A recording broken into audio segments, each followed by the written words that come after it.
19 कौन सा एक आयोग को गठन किया गया था? साइमन कमीशन को गठन किया गया। इसके बाद बताइएगा कि संविधान में कोई कोई जो चीज जहाँ से लिए गए उसके बारे में पूछ रहा है कि संसदीय प्रणाली कहाँ से लिया गया? ब्रिटेन से। उसके बाद मौलिक अधिकार अमेरिका। राष्ट्रपति का पद अमेरिका। उसके बाद बताइएगा संघ समिति की अध्यक्ष कौन था? बताइएगा संचालन समिति के अध्यक्ष। इधर हो जाइएगा, थोड़ा सा आगे इधर मुड़ जाइएगा।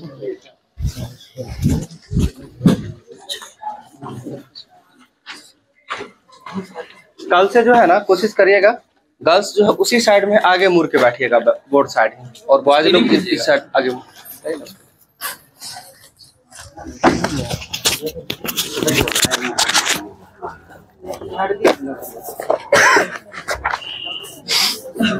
बताइएगा तो मयूर सिंहासन पर बैठने वाला अंतिम मुगल बादशाह कौन था?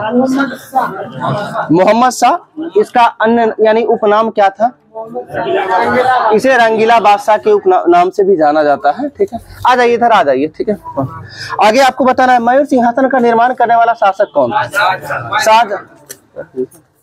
शाहजहां हो जाएगा। मयूर सिंहासन का निर्माण करने वाला शासक शाहजहां हो जाएगा। आगे आपको बताना है कश्मीर के जो है शासक जो है जैनुल आबदीन ने सर्वप्रथम जो है जजिया कर को समाप्त करने का काम किया था। और जो है कश्मीर का अकबर किसे कहा जाता है? जैनुल आबदीन को ही कहा जाता है। इसका मतलब ये हुआ कि जैनुल आबदीन जो है जजिया कर को समाप्त करने वाला कश्मीर का पहला शासक था, और इसी कारण से इसे जो है कश्मीर का अकबर कहा जाता है। इसी तरह से जजिया कर को समाप्त करने का काम जो है अकबर के द्वारा किया गया था। कब किया गया था? 1564 में किया गया था। सही है। आगे बताना है किस स्थान को भारत का सिराज कहा जाता है? तो जौनपुर को भारत का सिराज कहा जाता है। और जौनपुर शहर की स्थापना जो है किसके द्वारा किया गया था? फिरोज शाह तुगलक के द्वारा किया गया था, यानी एफएसटी के द्वारा किया गया था। और फिरोज शाह तुगलक के द्वारा किसके याद में जो है जौनपुर शहर का स्थापना किया गया था? उसके भाई जो यानी मोहम्मद बिन तुगलक का जो नाम बचपन का नाम था जौना खां, तो जौना खां की स्मृति में जो है ये जो है जौनपुर शहर का स्थापना फिरोज शाह तुगलक के द्वारा किया गया था। अटाला मस्जिद बताइए कहाँ है? जौनपुर। अटाला मस्जिद जौनपुर में ही है। और अटाला मस्जिद की निर्माण जो है किसके द्वारा करवाया गया था? इब्राहिम शाह सरकी के द्वारा करवाया गया था। आगे आपको बताना है सिर ए अकबरी, ये महान रहस्य की रचना जो है किसके द्वारा किया गया था? सिर ए अकबरी का रचना जो है किसके द्वारा किया गया था? तो सिर ए अकबरी की रचना जो है ये दारा सिकोह के द्वारा किया गया था। सिर ए अकबरी दारा सिकोह के द्वारा किया गया था, सिर ए अकबरी का। आगे बताना हैदराबाद के स्वतंत्र राज्य का संस्थापक कौन था? हैदराबाद का देखिए, हैदराबाद के संस्थापक की यदि हम बात करते हैं तो ईरानी तुरानियों में जाता है, तो तुरानी हो जाएगा हैदराबाद के संस्थापक। और अवध के संस्थापक ईरानियों के द्वारा होगा। लेकिन अभी आपसे हम व्यक्ति की बात कर रहे थे, हैदराबाद के संस्थापक चिनकिलिज खां हो जाएगा। ठीक है, आगे बताना नादिर शाह के आक्रमण के समय जो है मुगल शासक कौन था? बिल्कुल सही है, मोहम्मद शाह हो जाएगा। नादिर शाह का आक्रमण वैसे हुआ कब था? 1739 में हुआ था। 1739 में नादिर शाह का आक्रमण हुआ था। और वही जो है ताउस या फिर जो है जिसे अभी जस्ट बताए थे आपको हम, मयूर सिंहासन को जो है लूट के लेके चला गया था। कौन लेके गया था? नादिर शाह। इसलिए कहा जाता है कि जो मयूर सिंहासन पर बैठने वाला अंतिम शासक कौन होगा? तो मोहम्मद शाह, क्योंकि इसके समय में लूट के लेके चला गया था अंतिम, तो यही होगा ना। और आपको बताना मयूर सिंहासन के निर्माण करता कौन था? शाहजहां था। और किस व्यक्ति के द्वारा निर्माण किया गया था, यानी मुख्य कलाकार कौन थे? तो बेबादल खां हो जाएगा। ठीक है, आगे आपको बताना है बहमनी राज्य की स्थापना किसके द्वारा किया गया था? हसन गंगू के द्वारा जो है बहमनी राज्य की स्थापना किया गया था। कब किया गया था? 1347 में किया गया था। 1347 में बहमनी साम्राज्य की स्थापना किसके द्वारा? हसन गंगू के द्वारा। और उस समय जो है दिल्ली सल्तनत पर जो है किस वंश का शासन या फिर किस व्यक्ति का शासन हो रहा था?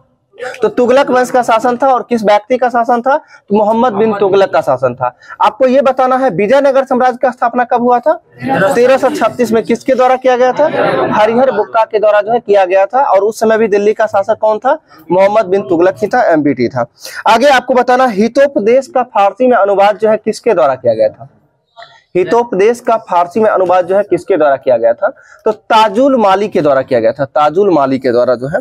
आगे बताना मुगल काल के जो है किस बंदरगाह को जो है बाबुल मक्का या फिर मक्का का द्वार के नाम से जाना जाता है? मुगल काल में किस बंदरगाह को जो है बाबुल मक्का या फिर मक्का के द्वार के नाम से जाना जाता है? तो सूरत बंदरगाह हो जाएगा, सूरत बंदरगाह को। ठीक है, आगे आपको बताना है विश्व का सबसे बड़ा जो है गुंबद कौन सा है? तो गोल गुंबद है, जो कहां पर स्थित है? बीजापुर में स्थित है। सही है। आगे बताना है मुस्लिम शासकों में से जो है मुस्लिम शासकों में जो है किसे उसकी प्रजा जगत गुरु कहकर जो है पुकारती थी? मुस्लिम शासक में से जो है कौन से शासक थे जिन्हें जो है उनकी प्रजा के द्वारा जो है जगत गुरु कहकर जो है पुकारा जाता था? उन शासक का नाम है इब्राहिम शाह द्वितीय। ठीक है, आगे बताना है अंतिम मुगल बादशाह बहादुर शाह, सुन लीजिए, जफर यानी द्वितीय इसे ही कहा जाता है, कि जो है पिता का क्या नाम था? तो इससे पहले कौन शासन कर रहे थे? अकबर द्वितीय। तो अकबर द्वितीय के जो है पुत्र ही थे बहादुर शाह जफर या फिर बहादुर शाह द्वितीय। तो इनके पिता क्या नाम हो जाएगा? अकबर द्वितीय। आगे आपको बताना है सिखों के चौथे गुरु कौन थे? हाँ, सिखों के चौथे गुरु की यदि हम बात करें, गुरु रामदास हो जाएंगे। ठीक है, और रामदास को ही जो है अकबर के द्वारा जो है 500 बीघा जो है जमीन जो है दान में दिया गया था, और जिस जगह पर जो है अमृतसर नगर की जो है स्थापना की गई थी। ठीक है, अब आपको बताना गुरु पद में जो है पहला गुरु कौन थे सिखों के? गुरु नानक देव। दूसरा बताइएगा? गुरु अंगद। और तीसरा अमरदास। चौथा रामदास। पांचवा अर्जुन देव। छठा हरगोविंद। सातवां हर राय, तब हरकिशन, तब तेग बहादुर, तब जाके जो है गुरु गोविंद सिंह। ये 10 गुरु का एक क्रम है, और इसको भी आप सभी को ध्यान में रखना है। इसलिए रखना है क्योंकि ज्यादा कुछ नहीं होता है, तो कम से कम क्रम देके 4 ऑप्शन में देके पूछा जाता है इसमें से कौन सा सही है कौन सा गलत है, यानी सही मिलान करे या गलत करे। एक साइड सबका नाम दिया रहेगा, इधर पहला दूसरा तीसरा चौथा पांचवा करके दिया हुआ रहेगा। ये ध्यान रखना है। एक बार फिर से सुनिएगा जिनको याद नहीं होगा। पहला गुरु की यदि हम बात की गुरु नानक, दूसरा गुरु अंगद, तीसरा अमरदास, चौथा रामदास, और पांचवा अर्जुन देव, छठा हरराय, हरकिशन, तेग बहादुर, हरराय, हरगोविंद।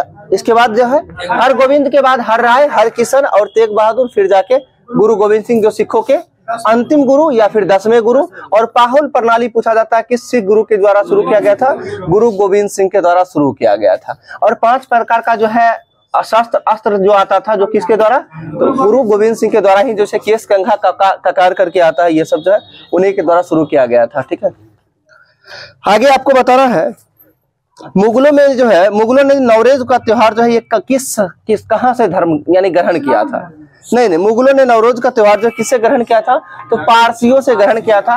और ये जो है आप नवरोज त्योहार को शुरू करने वाला पहला शासक कौन था? बलबन था। ध्यान रखिएगा, बलबन के द्वारा जो है नवरोज त्योहार को शुरू किया गया था।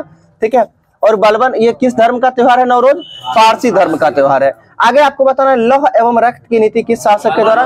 बलबन के द्वारा ही शुरू किया गया था। आगे आपको बताना है सिजदा एवं पैबोस प्रथा को जो है शुरू करने वाला शासक बलबन ही था, और अपने विरोधियों के विरुद्ध जो है लौह एवं रक्त की नीति जो है यही बलबन के द्वारा। आगे आपको बताना है सिजदा एवं पैबोस प्रथा जो था, यानी जो सुल्तान के आगे जो है सिर के बल पे या फिर पैर के बल पे जो है झुककर सलाम करने का ये प्रथा था, इस प्रथा को समाप्त करने वाला शासक कौन था? शाहजहां हो जाएगा। आगे इसको समाप्त करने का काम जो मुगल शासक शाहजहां के द्वारा किया गया था। और इस प्रथा को समाप्त करके कौन सी नई प्रथा की शुरुआत की गई थी? तो उस प्रथा का नाम है चहार तस्लीम प्रथा। पूछा जा सकता है कि चहार तस्लीम प्रथा जो है किस शासक के द्वारा शुरू किया गया था? शाहजहां के द्वारा शुरू किया गया था। आगे आपको बताना है प्रत्येक वर्ष जो है कृषि की जाने वाली उपजाऊ भूमि को क्या कहा जाता है? कृषि की जाने वाली उपजाऊ भूमि को जो है पोलज कहा जाता था। ठीक है, पोलज। सिख धर्म के संस्थापक बताइए कौन थे? तो सिखों के जो प्रथम गुरु होंगे वही सिख धर्म के संस्थापक होंगे, यानी कौन हो जाएंगे? गुरु नानक देव हो जाएंगे। सही है। बताना है आपको लंगर पद्धति की शुरुआत करने वाला गुरु कौन थे? गुरु नानक ही थे। और लंगर को अस्थायी बनाने वाला कौन थे? तो गुरु अंगद हो जाएंगे। ठीक है, आगे आपको बताना है लवन पद्धति का प्रचलन जो है किसके द्वारा किया गया था? जी, ये विवाह पद्धति था, लवन पद्धति, जिसको शुरुआत जो है तीसरे गुरु के द्वारा किया गया था। तीसरे गुरु अमरदास हो जाएंगे। और सिख धर्म के प्रचार प्रसार हेतु जो है 22 गद्दियों का जो है स्थापना करने वाले कौन थे? गुरु, तो गुरु अमरदास ही हो जाएंगे। सही है। अमृतसर की स्थापना किसके द्वारा किया गया था? रामदास के द्वारा ही जो है अमृतसर की स्थापना की गई थी। ठीक है, और ये जो है सिख धर्म के चौथे गुरु थे। और इन्हीं की जो पत्नी थी बीबी भानी, ठीक है, जो अमरदास की जो है बेटी थी और उसी को अकबर के द्वारा जो है 500 बीघा जमीन दान में दिया गया था। आगे आपको बताना है स्वर्ण मंदिर का निर्माण करने वाले गुरु कौन थे? तो गुरु अर्जुन देव हो जाएंगे स्वर्ण मंदिर का निर्माण करने वाले। गुरु ग्रंथ साहिब का संकलन करने वाले गुरु कौन हो जाएंगे? तो गुरु अर्जुन देव हो जाएंगे, जो सिखों के कैवे गुरु थे? 5वें गुरु थे। और गुरु अर्जुन देव को जो है फांसी की सजा यानी कहने का मौत की सजा जो है किसके द्वारा दिया गया था?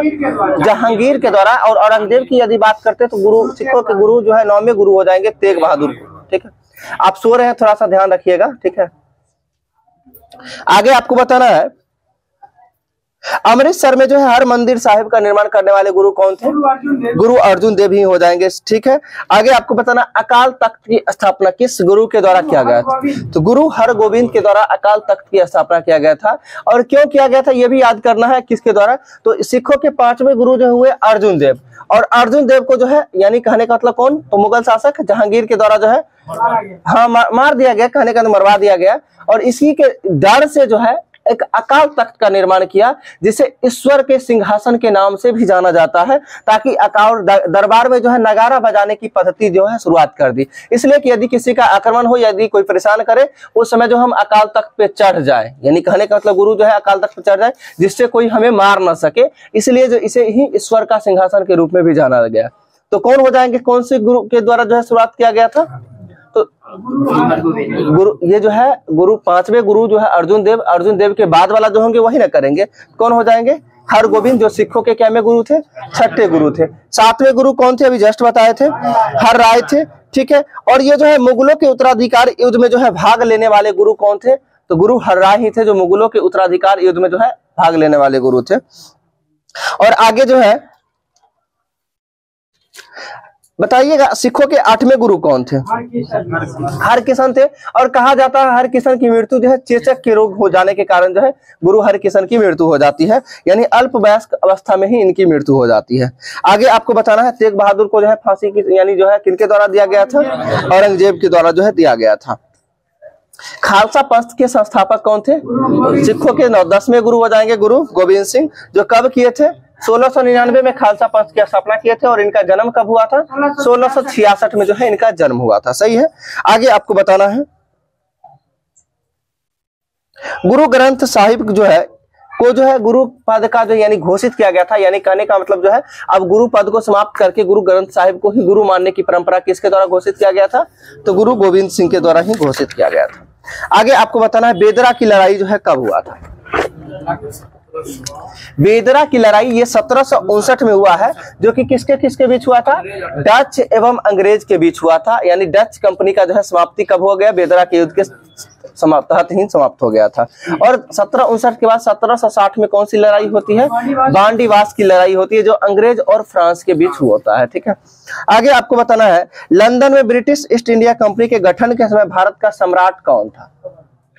अकबर हो जाएंगे। यानी ब्रिटिश ईस्ट इंडिया कंपनी का स्थापना कब हुआ है? 1600 में हुआ है, 31 दिसंबर 1600 को हुआ है। और आप जानते हैं उस समय यहाँ जो है मुगल बादशाह यानी भारत का सम्राट कौन था? अकबर था, क्योंकि अकबर का शासनकाल कब से कब तक चला है? 1556 से लेकर 1605 तक चला है। 1556 से लेकर 1605 और बीच में 1600 आता है, तो इसमें कौन होंगे?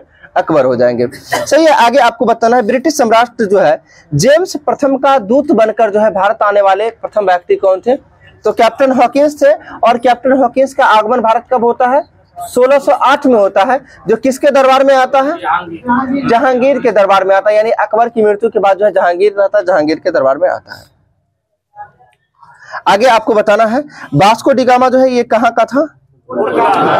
ठीक है, पुर्तगाल का था। और भारत की खोज करने वाले व्यक्ति कौन थे? Vasco D gamma.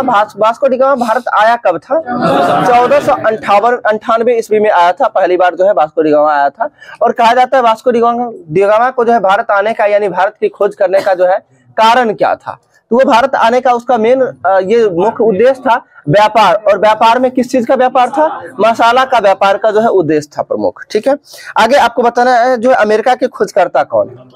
कोलंबस हो जाएंगे। सही है, ऑस्ट्रेलिया के खोजकर्ता जो है तो कैप्टन जेम्स कुक हो जाएंगे ऑस्ट्रेलिया। वो जो है तस्मान है, ऑस्ट्रेलिया की यात्रा करने वाला है तस्मान। आगे आपको बताना ये तस्मान की बात है, तस्मानिया या फिर न्यूजीलैंड की यदि हम बात करते हैं तो जो है ये तस्मानिया तथा न्यूजीलैंड की खोजकर्ता कौन हो जाएंगे? तस्मान हो जाएंगे। आगे बताना है बार्थियोलोम्यू डियाज के द्वारा किसका खोज किया गया था? The Cape of Good Hope, जिसे हिंदी में आशा अंतरिप का द्वीप कहा जाता है, आशा का अंतरिप द्वीप, जिसे केप ऑफ गुड होप के खोजकर्ता कौन हो जाएंगे? बार्थिलोमियो डियाज हो जाएंगे, सही है। जिसे दक्षिण अफ्रीका, जो कि दक्षिण अफ्रीका में पड़ता है, नहीं इस भी नहीं कह सकते, 1488 या 78 शायद होगा, देख लीजिएगा एक बार। आगे आपको बताना है व्यापार हेतु समुद्री मार्ग से जो है भारत आने वाले प्रथम यूरोपीय कौन थे? तो पुर्तगाल ही हो जाएंगे, सही है। आगे आपको बताना है भारत आगमन जो है पहली बार पुर्तगालियों में किसका हुआ था? वास्को डी गामा का, जो कि कब हुआ था? डेट बोले तो 17 मई 1498 को हुआ था, सही है। आगे बताना है जो वास्को डी गामा भारत आया था तो किस बंदरगाह पे आया था? तो कालीकट बंदरगाह पे आया था। और कालीकट उस समय वहां के जो है शासक कौन थे? जमोरिन थे। जमोरिन के द्वारा जो है भरपूर स्वागत किया गया था, ठीक है। आगे आपको बताना पुर्तगालियों ने जो है प्रथम व्यापारिक कोठी जो है कहाँ स्थापित की थी? तो पुर्तगालियों की देखिए, आप पी के मूवी याद होगा सभी को, पी से पुर्तगाली, के से कोचिन, ध्यान रखना है। पुर्तगालियों के द्वारा जो है कहाँ पहली व्यापारिक कोठी स्थापना किया गया था? कोचिन में किया गया था, सही है। और समझिए ये कोचिन आज खोला, इसके बाद अंग्रेज आता है और अंग्रेज कहाँ पे व्यापारिक कोठी खोलता है? सूरत में खोलता है, सूरत में, ठीक है। यानी अंग्रेज को बात करते हैं, यानी इंग्लैंड की बात करते हैं। I4 होता है ना, ठीक है, इंग्लैंड। तो यानी अंग्रेजी यदि खोला तो कहाँ खोला था? सूरत में पहली व्यापारिक कोठी खोला था। इसे ये ध्यान रखना है, IS ध्यान रखना है, यानी कोचिन खोला तो किस के लिए? तो IS के लिए। तो I से इंग्लैंड यानी अंग्रेज ईस्ट इंडिया कंपनी हो जाएगा और S4 सूरत हो जाएगा, ठीक है। और डच जो है, डच का पहला व्यापारिक कोठी कहाँ स्थापित किया था? तो डच जो है मसूलीपट्टनम में। तो इसे याद कैसे रखेंगे? तो यानी IS के अंतर्गत ही क्या आता है? DM आता है, DM पद। D से डच और M से मसूलीपट्टनम, यानी पूछा जाता है ये सब सीधा। जो डच जो है पहला व्यापारिक कोठी कहाँ स्थापित किया था? मसूलीपट्टनम में किया था। अंग्रेज यानी ईस्ट इंडिया कंपनी का पहला व्यापारिक कोठी कहाँ हो जाएगा? सूरत हो जाएगा। और पुर्तगाली का पहला व्यापारिक कोठी कहाँ हो जाएगा? तो कोचिन हो जाएगा, यानी पी से जो है पुर्तगाली और के से कोचिन। ध्यान रख, थोड़ा थोड़ा ये शॉर्ट ट्रिक के तौर पे ध्यान रखना है। आगे आपको बताना है पुर्तगालियों को जो है पुर्तगाली उपनिवेश का जो है यानी प्रथम वायसराय जो है भारत में कौन नियुक्त किए गए थे? देखिए, तो हम बात करते हैं पुर्तगाली उपनिवेश का जो भारत में प्रथम वायसराय यानी वहां के व्यक्ति जो है किसे? तो फ्रांसिस्को दी अल्मीडा हो जाएंगे। कौन होंगे? Francisco de Almeida. और अल्मीडा पॉपुलर क्यों है? तो ब्लू वाटर पॉलिसी को जो है लागू करने वाले प्रथम कौन थे? फ्रांसीसी गवर्नर, तो अल्मीडा हो जाएंगे। ब्लू वाटर पॉलिसी यानी जिसे शांत जल का जो है नीति कहा जाता है, यानी समुद्र का जो है यानी शांत जल का नीति किसके द्वारा किया गया था?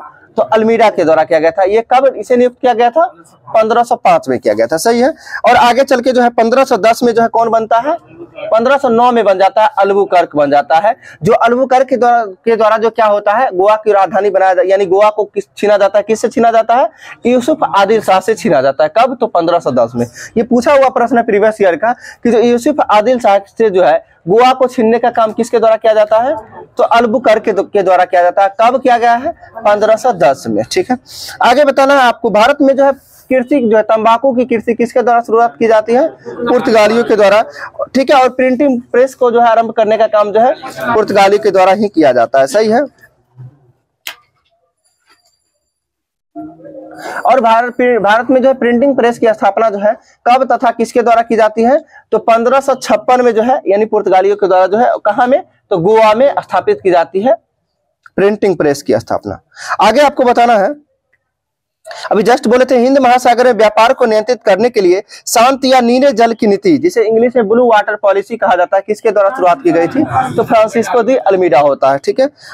आगे बताना है आपको भारत में पुर्तगाली शक्ति का वास्तविक संस्थापक किसे माना जाता है? तो अल्बुकर्क को माना जाता है। क्यों माना जाता है? क्योंकि ये जो है सर्वप्रथम जो है गोवा पर अधिकार कर लिया था। कब? तो 1510 में। आगे आपको बताना किस वायसराय के काल में जो है गोवा को पुर्तगालियों की जो है औपचारिक मुख्यालय बनाया गया था? तो ये कौन हो जाएंगे? जो नीनो डी कुन्हा हो जाएंगे, जो 1530 में बनाया था, ठीक है। नीनो डी कुन्हा के द्वारा जो है गोवा को पुर्तगालियों की जो है जो नियंत्रित करने के लिए जो है औपचारिक मुख्यालय बनाने का काम जो है किसके द्वारा किया गया था? नीनो डी कुन्हा के द्वारा। आगे आपको बताना है पुर्तगालियों ने जो हिंद महासागर क्षेत्र में जो है व्यापार नियंत्रित करने के लिए यानी स्थापित करने के लिए जो है एक कार्टेज आर्मेडा काफिला पद्धति की प्रारंभ की थी। ये पूछा जाता है जो व्यापार को जो है नियंत्रित या स्थापित करने के लिए कार्टेज आर्मेडा काफिला पद्धति की शुरुआत जो है किसके द्वारा किया गया था? पुर्तगालियों के द्वारा किया गया था। किस क्षेत्र में? तो हिंद महासागर क्षेत्र में। आगे आपको बताना है पुर्तगालियों के पश्चात जो है भारत में व्यापार करने आए थे वो कौन आए थे? डच आए थे। कौन आए थे? डच आए थे। तो आप लोग को याद होगा PDF तो याद होता है ना, PDF, तो P से होता है पुर्तगाली, D से डच होता है, और इसके बाद आता है A फॉर अंग्रेज, और फिर हो जाता है फ्रेंच, F से फ्रेंच। PDAF होता है, यानी P से पुर्तगाली, इसके बाद डच और अंग्रेज, फिर फ्रेंच होता है। ठीक है, इस तरह से क्रम है। और ये डच जो कंपनी था, ये कहाँ वर्तमान में उस देश का नाम क्या है? हॉलैंड है। ठीक है, सॉरी, उस समय हॉलैंड बोलते थे, अब इसको नीदरलैंड बोलने लग गए हैं। ठीक है, आगे आपको बताना है डेनिश ईस्ट इंडिया कंपनी का स्थापना जो है कब हुआ था? तो डेनिश ईस्ट इंडिया कंपनी का स्थापना जो है वो जो हुआ था 1616 में हुआ था। ठीक है, आगे बताना। और फ्रांसीसी ईस्ट इंडिया कंपनी का स्थापना कब हुआ था? 1664 में हुआ था। ठीक है, सही है। और बताइएगा इसके साथ साथ जो है डच कंपनी का स्थापना कब हुआ था? 1602 में हुआ था। ध्यान रखिएगा, डच 1602 हो जाएगा, डेनिश 1616 हो जाएगा। ठीक है, और फ्रांसीसी 1664 हो जाएगा, और सबसे लास्ट में स्वीडिश आता है, और जो कि 1731 हो जाएगा, स्वीडिश ईस्ट इंडिया कंपनी का स्थापना।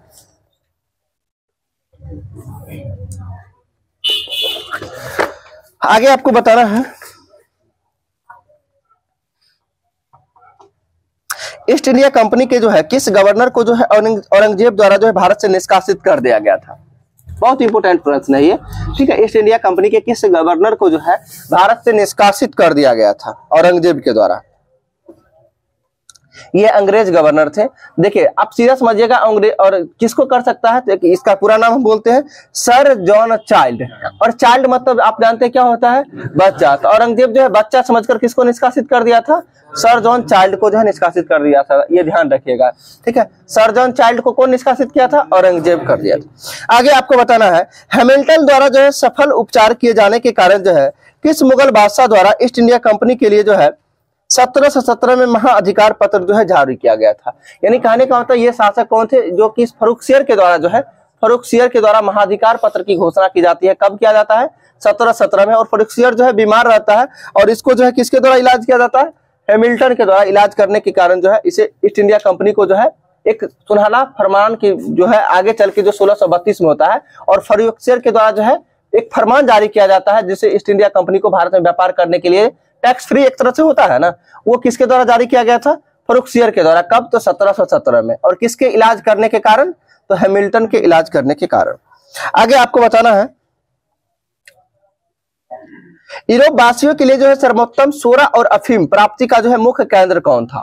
ठीक है, बिहार था। बिल्कुल सही है। ये सोरा और अफीम का जो है यानी यूरोप वासियों के लिए जो सर्वोत्तम जो मुख्य स्रोत जो क्षेत्र जो था वो बिहार था, और बिहार से किस चीज की प्राप्ति करता था? सोरा और अफीम का। आगे आपको बताना है फ्रांसीसी कंपनी की स्थापना जो है ये 1664 में किया गया था। किन के प्रयासों से किया गया था? तो कोलवर्ट के प्रयास से किया गया था। किसके प्रयास से? कोलवर्ट के प्रयास से किया गया था। आगे आपको बताना फ्रांसीसी कंपनी की स्थापना के समय जो है ये जो है यानी किसके कार्यकाल में हुई थी? तो लुई 14वां के कार्यकाल में हुआ था। और आगे अभी जस्ट बताए थे फ्रांसीसी फैक्ट्री का जो है स्थापना कहाँ किया गया था? नहीं बताए थे ना फ्रांसीसी का। तो फ्रांसीसी का जो है पहला व्यापारिक कोठी का स्थापना कहाँ किया गया था? सूरत में किया गया था। और इसको याद करने के लिए याद रखिएगा वर्क बराबर W बराबर FS cos थीटा याद रखते हैं ना। F से फ्रांसीसी और S से सूरत। ध्यान रखिएगा फ्रांसीसी का पहला व्यापारिक कोठी कहाँ हो जाएगा? सूरत में हो जाएगा। और जो कि इसका फ्रांसीसी ईस्ट इंडिया कंपनी का स्थापना 1664 में हुआ था। 4 साल बाद 1668 में जो है इसके प्रथम व्यापारिक कोठी का स्थापना कहाँ में की जाती है? सूरत में की जाती है। सही है। आगे आपको बताना है और ये जो है किसके द्वारा किया जाता है फ्रांसीसी व्यापारिक कोठी का स्थापना? तो हम क्या बोले हैं अभी? फ्रांसीसी व्यापारिक कोठी का स्थापना जो है ये फ्रैंको कैरो के नेतृत्व में किया जाता है। और ये फ्रांसीसी कंपनी की स्थापना जो है ये कोलवर्ट के नेतृत्व में किया जाता है। ठीक है, यानी कोलवर्ट के प्रयास से की गई थी फ्रांसीसी कंपनी की स्थापना, कोलवर्ट के प्रयास से। और जो है ये फ्रांसीसी फैक्ट्री की स्थापना यानी प्रथम व्यापारिक कोठी की स्थापना बोलेंगे तो फ्रैंक कैरो हो जाएंगे। ठीक है जी। आगे आपको बताना है फ्रांसीसियों द्वारा जो है फोर्ट लुई नामक किला कहां बनवाया गया था? फोर्ट लुई किला जो है कहां बनवाया गया था? पांडिचेरी में बनवाया गया था। सही है। आगे बताना पांडिचेरी का जो है प्रथम जो है फ्रांसीसी गवर्नर कौन थे? फ्रैंको मार्टिन हो जाएंगे। यानी पांडिचेरी का प्रथम फ्रांसीसी गवर्नर कौन होंगे? Franco Martin. आगे आपको बताना है पुर्तगालियों को जो है सॉली के स्थान पर जो है किस अंग्रेज अधिकारी ने पराजित किया था? पुर्तगालियों को सौली के स्थान पर जो है यानी सौली के युद्ध के नाम से जाना जाता है, को किस अंग्रेज अधिकारी ने जो है पराजित करने का काम किया था? तो थॉमस बेस्ट हो जाएंगे। ठीक है। कर्नाटक का युद्ध जो है किसके किसके मध्य हुआ है? जी, अंग्रेज और फ्रांस के मध्य हुआ था जो है कर्नाटक का युद्ध। बताना है प्रथम कर्नाटक का युद्ध हुआ कब था? बिल्कुल सही है, 1746 से 48 के बीच जो है प्रथम कर्नाटक का युद्ध हुआ है, जिसे अंग्ल कर्नाटक के नाम से भी जाना जाता है, जो 1746 से 48 के बीच हुआ था। अब पूछा जाता है प्रथम कर्नाटक युद्ध जो है किस संधि के तहत समाप्त हुआ है? तो एक्स-ला-सापेल की संधि के तहत समाप्त हुआ है, जिसे कहीं कहीं एला-सापेल की संधि भी लिखा हुआ रहता है। तो ध्यान रखना है कब? तो 1748 में समाप्त हुआ था। आगे बताना है जो है दूसरा कर्नाटक युद्ध जो है कब हुआ था? द्वितीय कर्नाटक युद्ध जो है कब हुआ था? तो 1749 से 54 के बीच हुआ है। ध्यान रखिएगा 1749 से 54 के बीच जो है दूसरा अंग्ल कर्नाटक युद्ध हुआ है, जो किस संधि के तहत समाप्त हुआ था? तो दूसरा ये पांडिचेरी के संधि के तहत समाप्त हुआ था। ठीक है। आगे बताना तीसरा कर्नाटक युद्ध जो है कब हुआ था? तो 1756 से लेकर 1763 के बीच हुआ था, और इस युद्ध के जो है सप्तवर्षीय युद्ध के नाम से भी जाना जाता है। और ये पूछा भी जाता है कि सप्तवर्षीय युद्ध जो है किन किन देशों के बीच हुआ है? तो अभी पहले ही बताए थे कर्नाटक युद्ध किस किस देश के बीच हुआ है? इंग्लैंड फ्रांस के बीच। तो सप्तवर्षीय युद्ध जो है किसके बीच होगा? इंग्लैंड फ्रांस के बीच। और सप्तवर्षीय युद्ध कब से कब के बीच हुआ है? 1756 से लेकर 63 के बीच हुआ है, जिसे तृतीय कर्नाटक युद्ध के नाम से भी जाना जाता है। अब आपको बताना तीसरा कर्नाटक युद्ध किस संधि के तहत समाप्त हुआ है?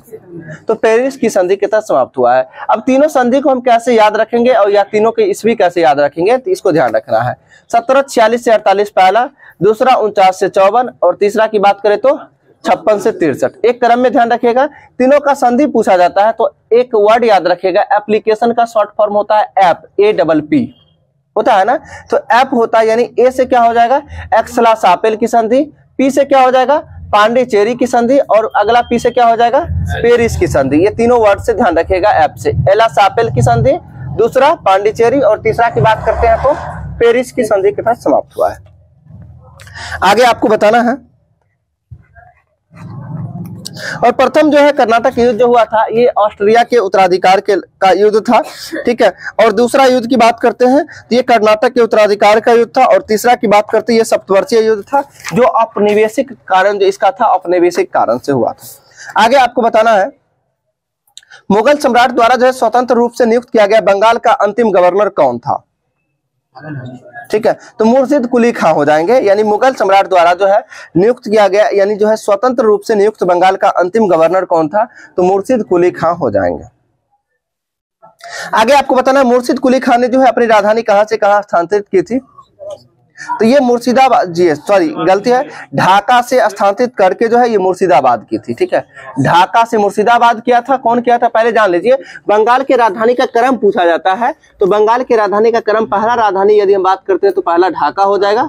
ठीक है। दूसरी की बात करते हैं तो मुर्शिदाबाद हो जाएगा, और तीसरी राजधानी की बात करते हैं मुंगेर हो जाएगा। इसको चाहे ढाका, मुंगेर, सॉरी ढाका, मुर्शिदाबाद और मुंगेर, और मुर्शिदाबाद से फिर मुंगेर स्थापित करने का काम जो है किसके द्वारा किया गया था? तो ये जो है मीर कासिम के द्वारा जो है किया गया था। ठीक है, जो मीर जाफर का दामाद था। आगे आपको होता है बंगाल के किस गवर्नर ने जो है यूरोपियों को जो है मधुमक्खियों से तुलना करने की काम की है? बंगाल के किस गवर्नर के द्वारा जो है, देखिए सो रहे कितना आनंद आ रहा है। ठीक है, थोड़ा सा हो गया, जो सो रहे थे उनको पता चल गया है।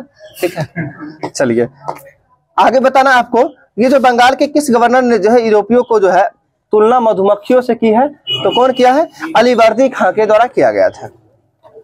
आगे बताना 20 जून 1756 को जो है प्रसिद्ध ब्लैक होल की घटना जो है बंगाल के किस नवाब के काल में हुआ था? तो ब्लैक होल की घटना जो है ये सिराजुद्दौला के काल में हुआ था, जो कि कब हुआ था? 20 जून 1756 को हुआ था। और इसी घटना के कारण एक साल बाद जाके जो है प्लासी की लड़ाई होती है, जो कि कब होता है? 23 जून 1756 को होता है, जो किसके किसके बीच होता है? ठीक है, रॉबर्ट क्लाइव के द्वारा इधर जो है नेतृत्व किया जाता है। रॉबर्ट क्लाइव और जो है ये सिराजुद्दौला के बीच होता है। ठीक है, और इसमें सिराजुद्दौला जो है क्या किया था? 146 व्यक्ति को जो है एक छोटी सी जो है कोठरी में बंद करने का काम किया था, जो कि खोलने के बाद उसमें से कितना व्यक्ति मात्र जिंदा बचे थे? 23 व्यक्ति मात्र जिंदा बचे थे। ठीक है, जिसमें से एक जो है जो अंग्रेजी यानी जो पत्रकार अंग्रेज पत्रकार कौन थे, हॉलवेल थे। और ये प्रश्न हाल ही में किसी एग्जाम में पूछा था कि जो ब्लैक होल की घटना के समय जो है कौन से पत्रकार उपस्थित थे। तो हम याद करने का तरीका बताए थे, एक हॉल में किया गया था, छोटे से हॉल में घटना हुई थी, इसे ध्यान रखना। कौन देखा था, हॉलवेल। और हॉलवेल के द्वारा जो है आंखों देखा हाल जो है आगे चल के बताया गया था कि क्या हुआ था इसमें, ठीक है, हॉलवेल के द्वारा। ठीक है, आगे आपको बताना है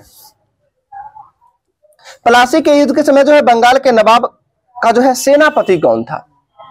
बंगाल का नवाब आप सभी को पता है कौन था, सिराजुद्दौला था। और उस समय उसका सेनापति कौन था, मीर जाफर था। और मीर जाफर को जो है क्लाइव का कुत्ता भी कहा जाता है। ध्यान रखिएगा, रॉबर्ट क्लाइव उस समय जो है क्लाइव का कुत्ता, यानी क्लाइव से ही इसे संधि समर्पण हो जाती है पहले ही कि जो सिराजुद्दौला को मारकर हम तुम्हें जो है बंगाल का नवाब बना देंगे। ठीक है, आगे आपको बताना है प्लासी के युद्ध के समय मुगल बादशाह कौन था। प्लासी के युद्ध के समय जो है मुगल बादशाह कौन था जी, तो मुगल बादशाह आलमगीर द्वितीय होंगे। प्लासी की लड़ाई के समय मुगल बादशाह आलमगीर द्वितीय हो जाएंगे। और जो है बक्सर के युद्ध के समय जो है अभी बोले थे शाह आलम द्वितीय, तो शाह आलम द्वितीय बक्सर की लड़ाई के समय, जो बक्सर की लड़ाई कब हुआ था, 22 अक्टूबर 1764 जी, 22 अक्टूबर 1764 हो जाएगा।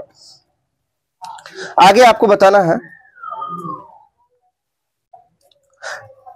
इलाहाबाद की प्रथम संधि कब हुआ था, जो कि 1765 में हुआ था, 12 अगस्त 1765 को हुआ था। जो किस संधि के तहत, जो किस युद्ध के बाद जो संधि हुआ था, ये तो बक्सर की लड़ाई के बाद हुआ था। आपको ये बताना है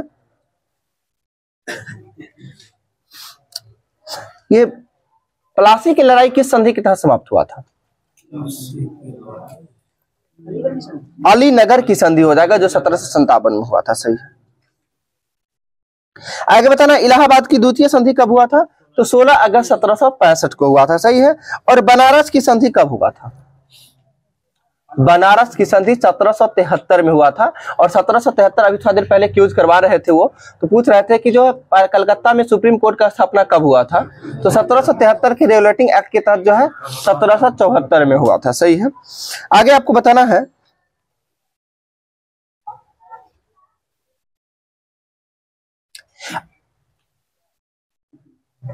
सिख साम्राज्य का अंतिम शासक कौन था।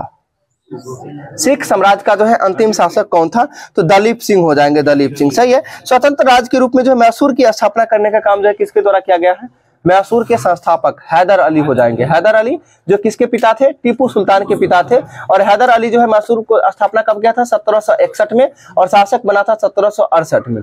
और टीपू सुल्तान जो है, यानी ये जो है हैदर अली की मृत्यु कब हो जाता है, 1782 में। किस युद्ध के दौरान होता है, द्वितीय आंग्ल मैसूर युद्ध के दौरान होता है। और दूसरे आंग्ल मैसूर युद्ध के दौरान किस युद्ध के दौरान होता है, तो जिसे जो है पोर्टा नोवा की लड़ाई के नाम से जाना जाता है। पोर्टा नोवा की लड़ाई के समय जो है हैदर अली की मृत्यु हो जाती है 1782 में। जो कि पोर्टा नोवा की लड़ाई शुरुआत कब होती है, 1781 में शुरुआत होती है। ठीक है। इसके साथ साथ आगे आपको बताना है प्रथम जो है आंग्ल सिख युद्ध हुआ कब था।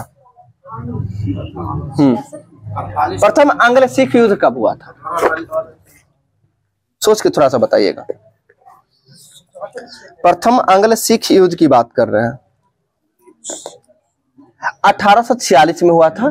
ठीक है, 1846 में, यानी 45-46 देता है। 1845-46 में प्रथम आंग्ल सिख युद्ध हुआ था, जो किस संधि के तहत समाप्त हुआ था, लाहौर की संधि के तहत समाप्त हुआ था।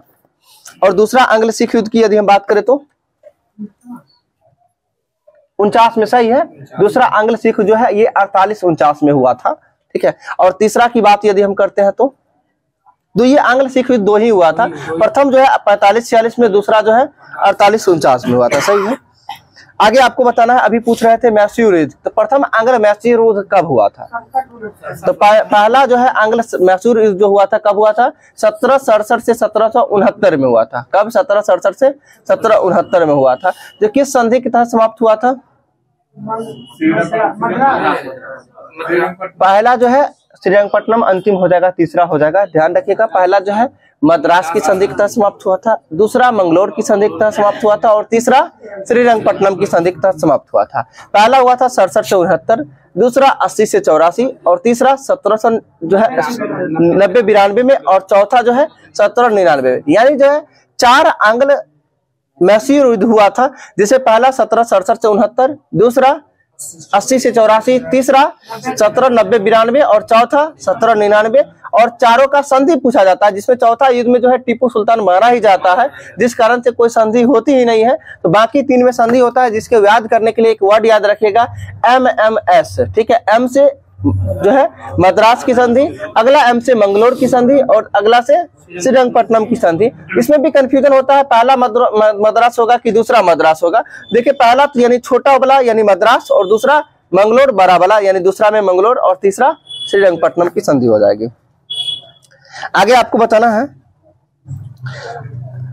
सिख साम्राज्य का ये जो 1849 में जो है ब्रिटिश साम्राज्य में जो है सिख साम्राज्य के विलय के दौरान जो है भारत का गवर्नर जनरल कौन था।